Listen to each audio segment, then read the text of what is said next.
Hey everybody, I'm Nina Soden, urban fantasy author of the Sector C series and the Blood Angel series. And today I have Kelly Marsden joining me. She grew up in Yorkshire, and the two constant things in her life were books and horses. She got her degree in the study of horses, and she has spent most of her life since trying to experience everything that the horse world has to offer. She is currently settled into a nutritionist role for a horse feeding company, and she writes fantasy stories part-time. Her first book, The Shadow Rises, which is the first book in the Witch Hunter series or trilogy, was published in January 2013, and she now has several successful series under her belt. So we're going to talk today about the Witch Hunter trilogy, and we're going to talk about Northern Witch, which is one of her newest series. But I just want to get a good feel for you to start out with. So tell us how you became a writer, what kind of pushed you in that direction? Well, I think I've always just been attracted to storytelling and the like. I was always scribbling down stories when I was young. I don't think I took it very seriously until I was about 18, 19. And then I thought, I think I remember being at uni and seeing all these books on the shelves and just being disappointed that they seemed to be the same story over and over, or they were all done by celebrity authors, and it's like the story had kind of been lost and no one was coming up with anything new. So I thought, if I want something that I'm going to enjoy, I might as well write it myself and give it a go. And that's what I've done. So your degree has nothing to do with writing. No. Your degree is all about horses. Do horses play a part in your writing? No. Not at all. There's a couple of horses in the Northern Witch book. I had to include my sister's horse because she's been nagging me to do that for years. So I did, but I didn't tell her that it threw off the main character and put him in hospital. Okay. Wow. I'm sure she'd love that. Yeah. She appreciated it. Yeah. Okay. So let's talk about your first series, Witch Hunter Trilogy. What are the books? And give us the elevator pitch. The 2-line, 3-line. What is it about? Okay. It's about when a new evil witch rises. Only Hunter Astley can stop them. Okay. Do you have that book with you? I do. I would love to see the cover, and if you can read the back blurb to us, that would be awesome. So this is the Shadow Rise. There we go. That's the Shadow Rises, first book in the Witch Hunter trilogy, and it's sorry, that's got the old blurb on. I understand that. We often change those. That's understandable. So, in the face of dark magic and evil witches, a secret witch hunting society works tirelessly to keep them at bay. The Malleus Maleficarum Council have a strict rules and practices for eradicating magic. Due to their work, witches have been almost forgotten, relegated to myth, but the rumours are starting to emerge of a new power that will throw the world into chaos. As the only seventh generation witch hunter, Hunter Astley is the best the MMC has to offer. With the help of his colleagues, it's a race to track down this new threat and stop them in any way he can. So your lead is not the witches, but the witch hunters, yes? So the witch hunters in this one, they at least start off as the good guys, yeah. They're our heroes. Okay. Tell us a little bit about what your books give us that maybe other books that kind of center around witches or that witchcraft world don't give us.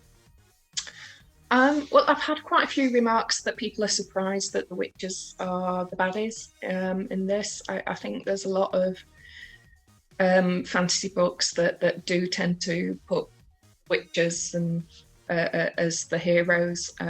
But in this one, I'm going more off of, taking a leap off of historical witch hunters, the witch crazers, the actual records of witchcraft throughout the years, where the witches, back in the 15th century, they were seen as evil. Yep. The people that hunted them were just as evil, but we're kind of going from that. Okay. So tell me, what authors do you read, and have they inspired your writing in any way? Have they affected your writing in any way? I think everyone that I've read, I love reading. I'm nearly at 100 books a year so far, according to Goodreads. Wow. So, and every single book that I've read and every single author, I think they allow me to reflect what I like in my books and what I'd like to take from that, and what works well and what doesn't. So yeah, I think they've all helped to. You can't be a writer without being a reader first. I completely agree. Now, you have a full-time job, yes, working with a company that does horse feed. Yes. How do you find time to write and work full-time? Magic. Yeah. So that goes into the story then. Yeah, it does a bit. No, it's just finding those little moments. Like, I usually get a bit of writing done. Get up at 6 a.m, get an hour done before work.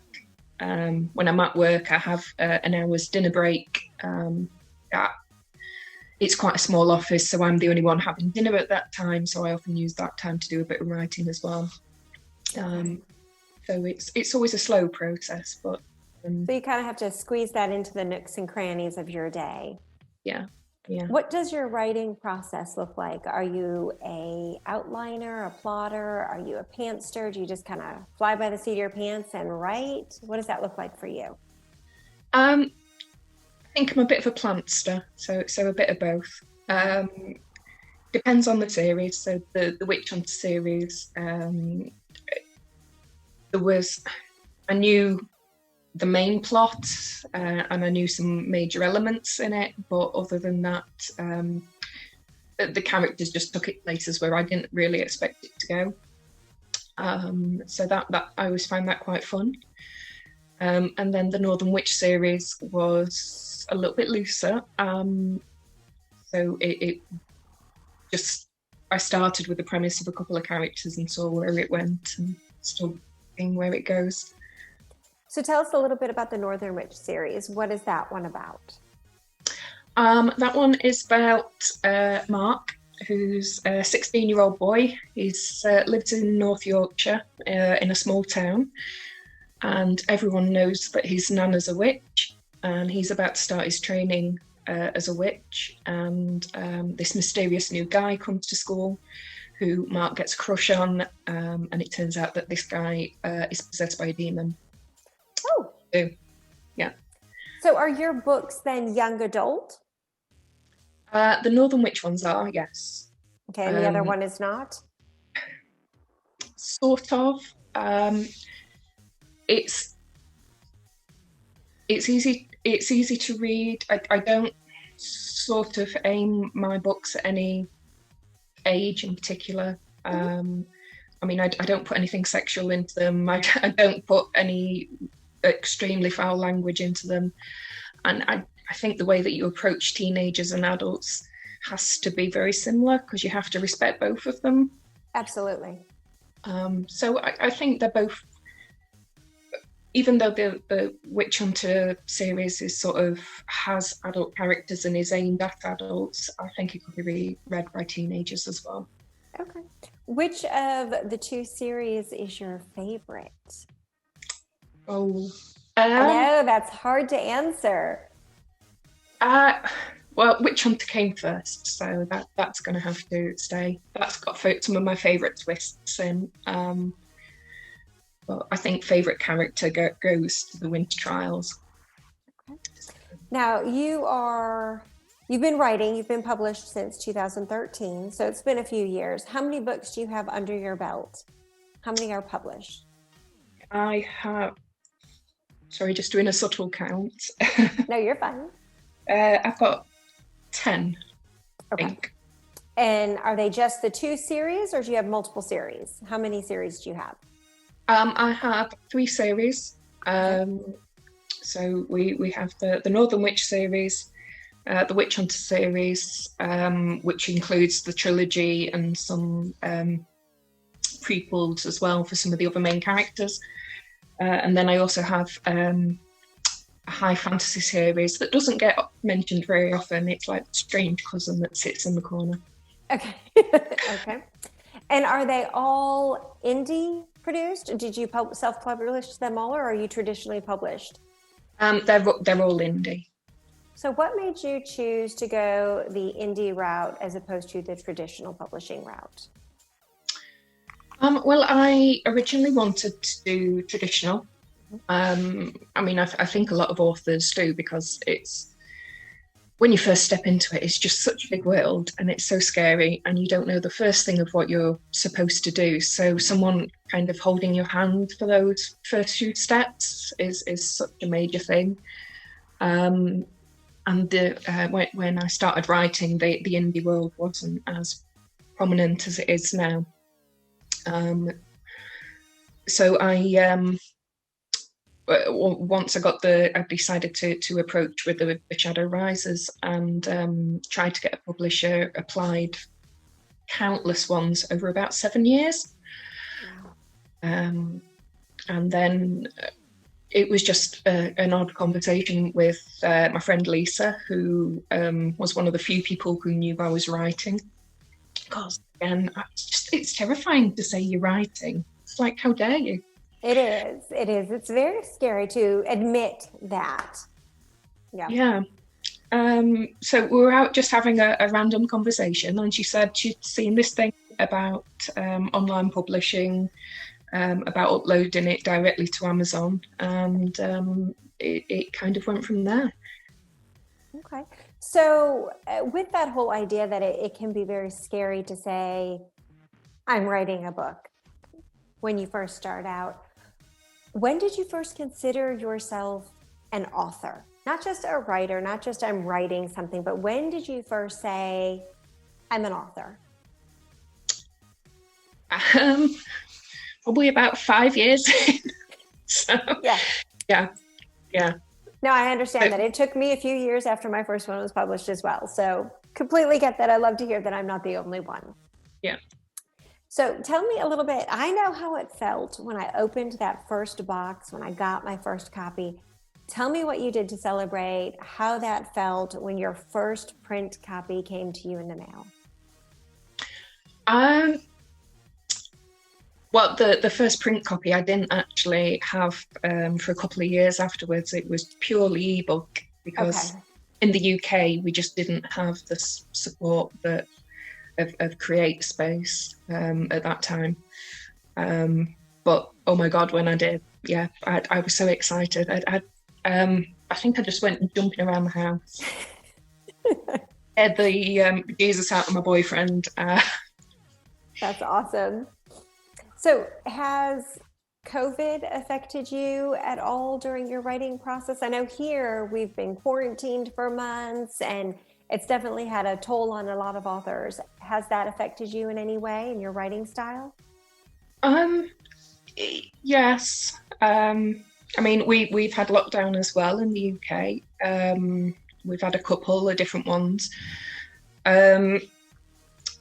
Because I technically work for the food industry, my job kept going and I kept rolling, and so did my partner. He works for food as well, and so I ended up he lost his transport to work because they changed the public transport system. So then I ended up having to I changed my shifts to match his, so I was starting at 6 o'clock in the morning. So I sort of lost that writing thing in the morning, but yeah, you just felt like you didn't want to concentrate on it. The whole world just seems to have just paused, and I don't know. I really haven't been in the writing mood this year. Yep, I'm quite far behind. I can completely relate to that. So now you are currently working on one of the books for your newest series, The Northern Witch, correct? Yeah. So tell us a little bit about that book, and when do you think we can expect to see that available? Okay, so book 4 is called Summer Sin, and should hopefully be out in spring, fingers crossed. So it continues with Mark and his now boyfriend Damien, and again they're just fighting demons.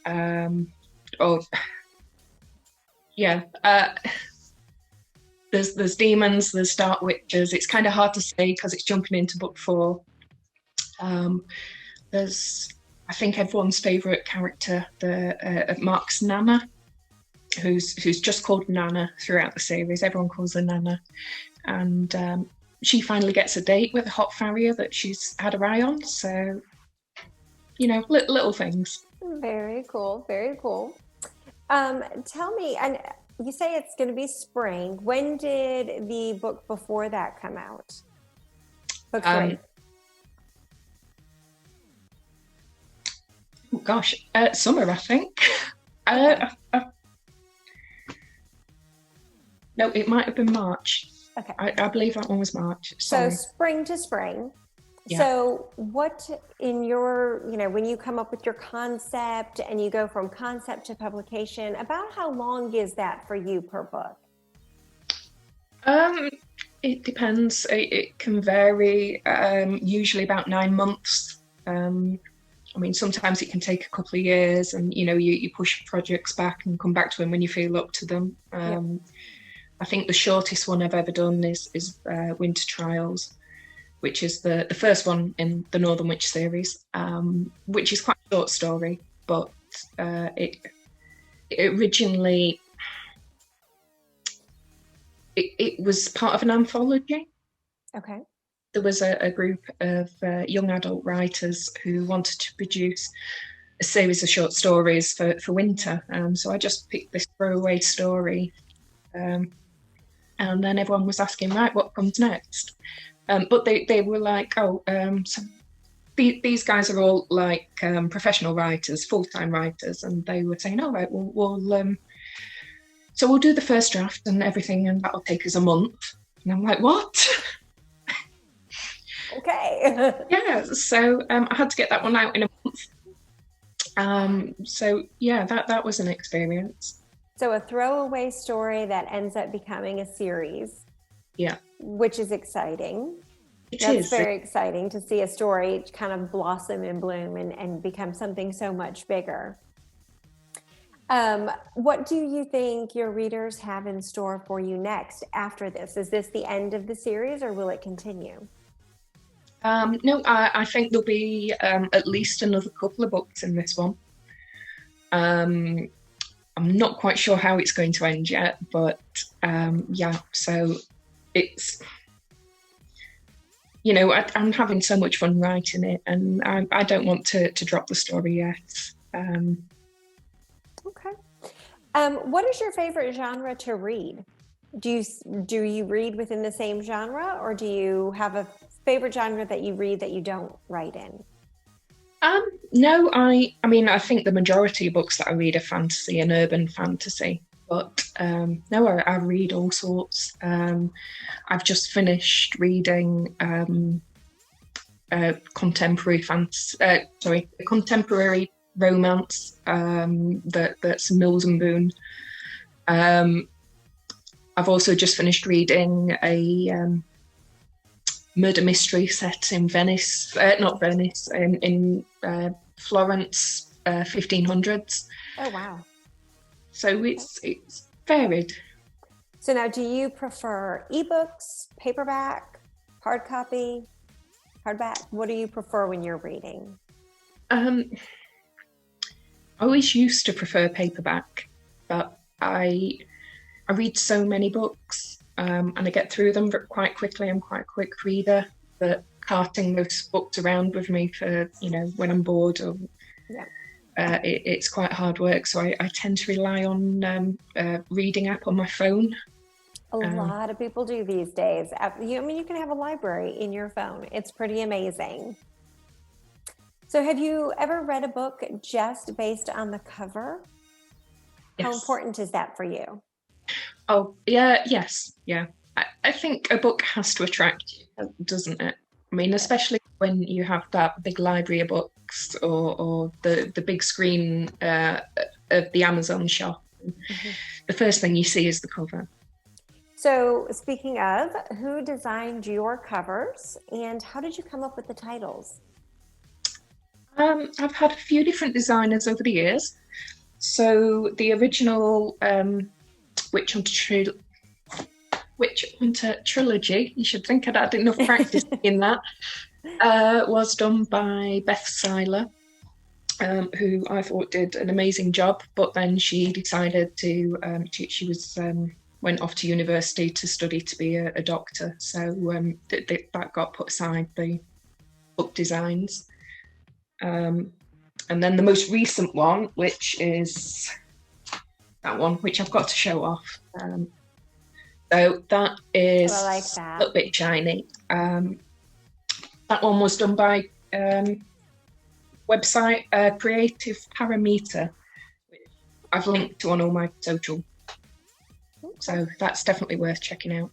So you're happy with the covers and everything? Did you have any say in the design? How much influence did you have on the design? Yes. I mean, all of my covers, I've requested certain things. Some of the feedback that I've had.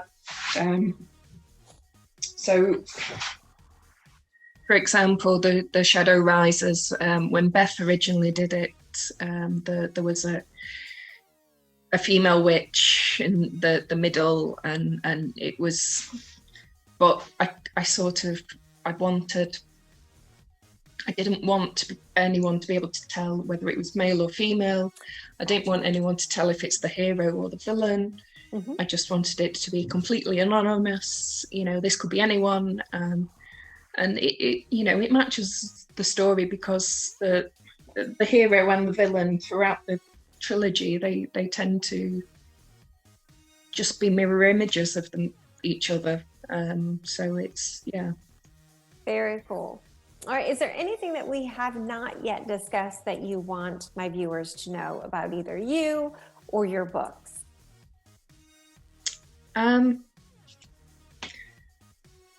Well, I am currently getting the Northern Witch series turned into audiobooks.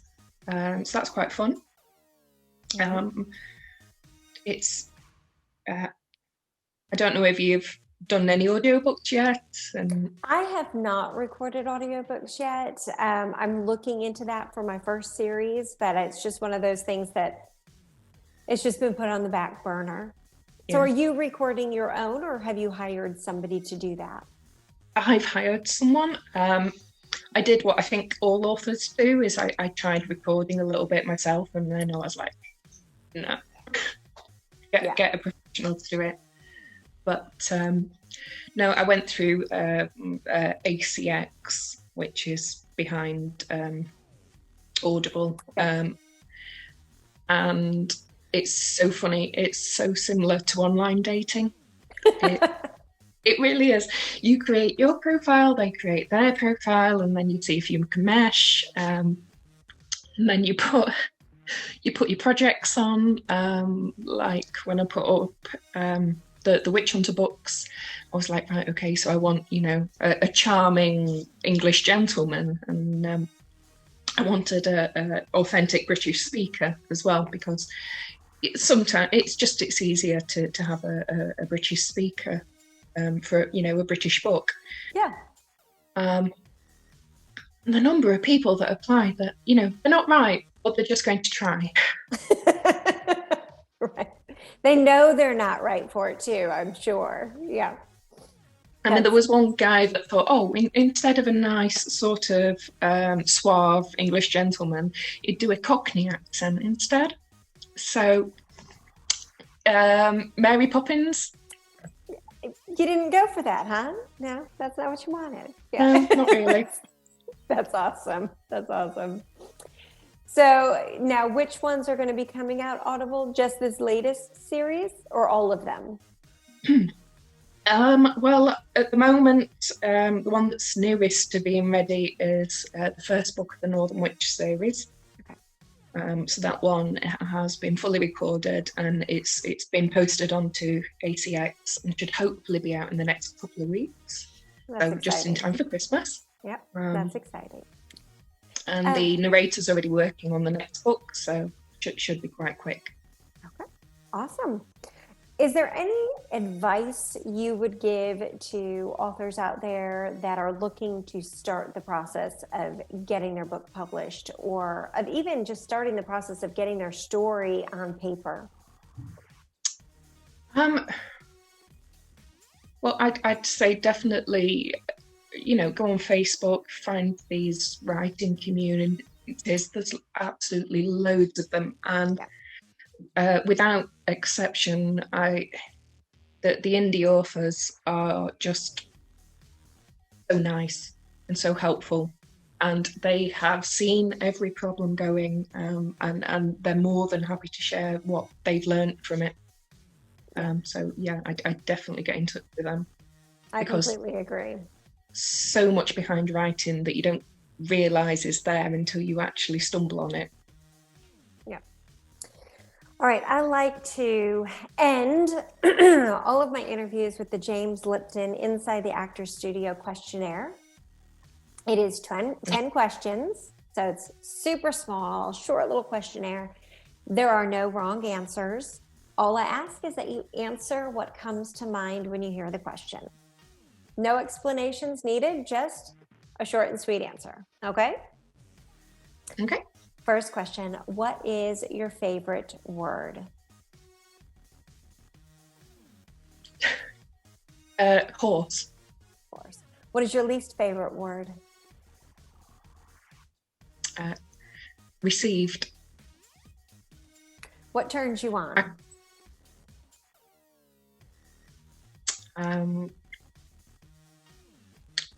My boyfriend. What turns you off? The cold. Okay. What sound or noise do you love? A coffee jar opening. Oh. What sound or noise do you hate? Nails on a chalkboard. What is your favorite curse word? Am I allowed to say them? I'm flummoxed now. Bugger.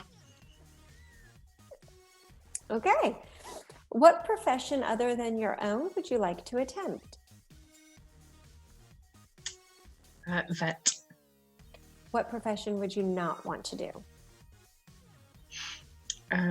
Anything that involves getting up early. Anything that involves what? Getting up early. Okay. If heaven exists, what would you like to hear God say when you arrive at the pearly gate? Wrong place.